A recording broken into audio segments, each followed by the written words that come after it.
After 800 days of using the Apple Watch Ultra 2, does it still hold up? To start off, I think it's good to give a little backstory on where I come from with the Apple Watch. I first started using an Apple Watch since the very first one in 2015, the Apple Watch Series 0. And from there, the Apple Watch could have been a lot better. It was very laggy, the battery life barely lasted, but it still has most of the characteristics as it does today. After that watch, I upgraded to a Series 4 back in the day. I accidentally fell off my bike and destroyed it. The screen was hanging off of it and it just wasn't working anymore. Then I got a Series 5 Apple Watch. This one lasted me quite a long time, so about 4 years or so, till eventually I upgraded to the Ultra 1 watch. Now I used the Ultra 1 for the first year, and I was actually intended to use it for way longer, but I sadly cracked the back glass. I didn't really want to use it anymore with swimming or any other water activities. I ended up trading it in with Apple to get the new Ultra 2 at the time. I got this watch at launch, so I've had it for over 800 days, used it daily and never took it off really. The outer casing has held up very well. There are very minimal scratches on the top. There are a little, and I think that's because of my titanium band. So when I take off my titanium band, it sometimes hits the top of the casing. But apart from that, it looks nearly brand new. The glass on top has got minimal scratches on it, actually none at all. I've hit it loads of times against doors, door frames, door handles, just against the brick walls as well. It looks very good for how old the device is now, for over 800 days.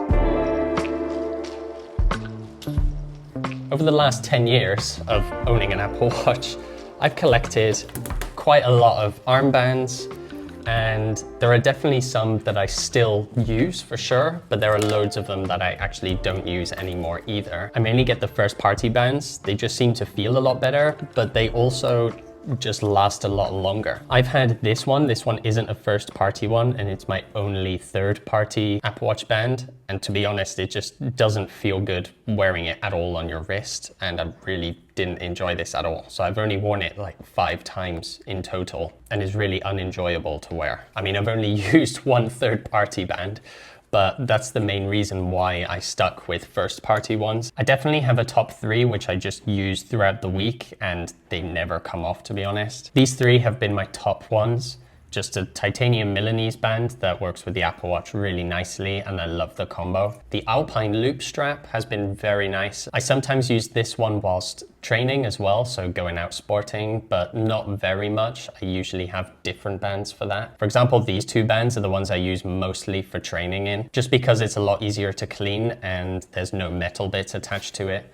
Whilst with the Alpine loop, there is titanium loops and stuff around. I do sometimes train with it, but I love using it on just the daily. And also I've got this steel one, which has been amazing for formal occasions, or if I'm gonna wear a suit at some point, then this is the Apple Watch band to have really. Just gives it that extra class, and it makes it feel very chunky on the wrist as well. Even though these 3 are my favorite, I also have this one, this Alpine loop, but sadly I got the small size for this one, and I should have just traded in and got the M. When I put this one on, the metal buckle is actually at the bottom of my wrist. So when I lean my wrist on a laptop, it starts to touch the laptop and it could scuff it. So that's why I primarily don't wear this as much as the other one, because this one's a slightly bigger one. But I love the color, and sometimes I just want to wear it in general. The beauty about owning an Apple Watch for over 10 years now is just the whole ecosystem surrounded around the bands themselves. Luckily, I had the bigger watch at the time, so the 44mm and not the smaller one. So all those bands are compatible with the Ultra watches. It's great to have all these bands to choose from. What I also like about owning an Apple Watch is just the updates that it gets. Not just from Apple themselves, for example, improving workouts and including Workout Buddy or adding a power meter to the cycling workout, but also having third-party app support, for example, with my car. I never used to have an app for the Apple Watch for it, but last year they introduced an Apple Watch app, and now I can control the car using my watch. So this includes turning on the AC, just unlocking the car, even just driving away with it. So I could leave the house without my phone, and just leave with my watch and nothing else. So it's quite nice getting out and going without thinking about anything, to be honest. The things I use the watch for is stuff like reading messages, reading emails. Also at home, I have smart lights. I use the Apple Watch to turn on and off the lights. Also using Siri with that as well. But the main things I use it for is the workouts is the main reason why I got it in the first place 10 years ago. I didn't have a tracker at the time 10 years ago, and then I stuck with the Apple Watch. And the main reason I still stick with it now is just having all my data collected in one place. It's tough to let go of all the information that you've gathered over the years, all the challenges and achievements that you earned throughout those years as well. It's really good to have an accurate watch, and I've compared as well to other watches and just seen the differences between them and how they measure things. Even with all the watches I've tested, I still prefer the Apple Watch on how it tracks things, especially in running. This is because it gives me an exact measurement of how fast I'm going. It doesn't do it in 5-second intervals like a lot of running watches do. This one measures the exact time. So for example, if I'm running at a 5-minute 32 pace, then I'm running at that pace and the watch tells me. But if I was running at that pace, then other watches would say that I'm running at a 5:30 or maybe even 5:35 pace. So it is accurate, and it does know how fast you're going in the background. I like the watch to tell me exactly what the speed is. So that's one plus point I've been really enjoying about the watch. It's just how accurate it is, and also just how transparent the information is to me. I've done a half marathon with this as well, and I've logged the time on it, and it was within 10 seconds of the official marathon time with the MyLapse tracking system. So I wouldn't worry about the accuracy at all, especially with running. It's also got the ultra wideband, so it's even more accurate in the cities than older Apple Watches would be. So overall, the watch is very accurate, and the heart rate is also nice. Also on a daily basis, it's just nice to keep track of the calories that you do, the amount of movement that you've done throughout the day, as well as how many hours of standing. It's good to see how, not lazy, but how inactive I might have been in certain days and how active I might have been in other days. It's always great to have that in the back of the mind. One feature I also really like about the Apple Watch is just unlocking the MacBook. If I open my Mac, it will scan for my Apple Watch and it will unlock just by having my Apple Watch on my wrist. It's nice to not always put in a password or your fingerprint, and it just saves those couple of seconds.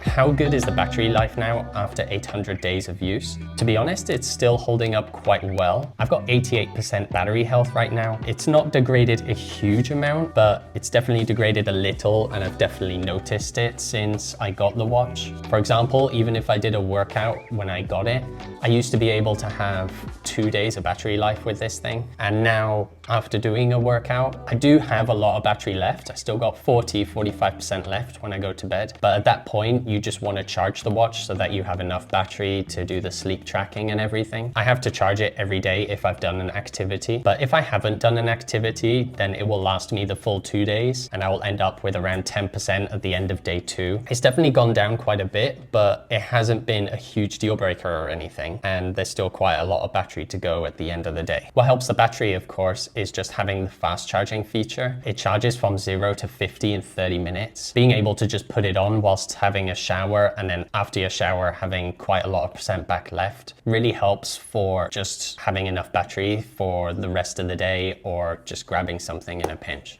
Overall, the watch has held up super well. The casing has a couple scratches on it, but it looks next to new. The screen is actually scratchless. It looks great. And the software on the watch is not laggy at all. So it still feels like day one, and they keep adding new features anyway to the experience. So it just feels like your watch is constantly getting a little better after each year of a new major update. So overall, I would say this has been a great watch to use, and I hope it lasts me another 800 days until I have to get a new one. Thanks again for watching this video. If you liked the video, just please go down, subscribe, like, dislike, whatever you really like to do. And I hope to catch you in the next one.